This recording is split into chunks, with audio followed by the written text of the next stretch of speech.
શ્રાવણ માસના પવિત્ર મહિનામાં કાંકરેજ તાલુકાના વડા ખાતે બિરાજમાન શ્રી ઢઢોસણ હનુમાનજી દાદાના ધામે કાંકરેજ તાલુકાના આસ્થાના પ્રતિક પવિત્ર હિન્દુ ધર્મની જગ્યા થળી મઠના પરમ પૂજ્ય 1008 મહંત શ્રી જગદીશપુરીજી બાપુ, ગુરુ શ્રી હરિપુરીજી બાપુ પધારી દાદાના દર્શન કરી ભાવિક ભક્તોને આશીર્વાદ આપ્યા અને દાદાના પરમ સેવક ભક્ત એવા શૈલેષભાઈ દવેએ જણાવ્યું કે કાંકરેજ તાલુકાના થળી જાગીર મઠ ગુરુ ગાદીના મહંત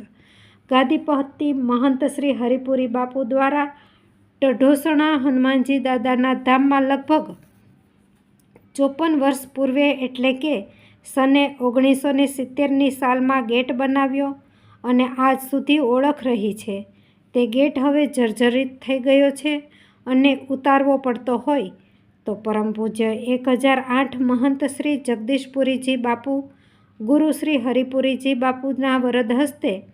ગેટ ઉતારવાની વિધિ કરવામાં આવી હતી, જેમાં જયંતિભાઈ જોશી, ઉપેન્દ્રભાઈ જોશી, મંદિરના પૂજારી પ્રકાશભાઈ સાધુ તેમજ સમસ્ત વડા ગામના અગ્રણીઓ, સેવકો, ભક્તો દ્વારા બાપુનું ભારતીય સંસ્કૃતિને શોભે એવી રીતે ભવ્યથી ભવ્ય સ્વાગત કર્યું હતું।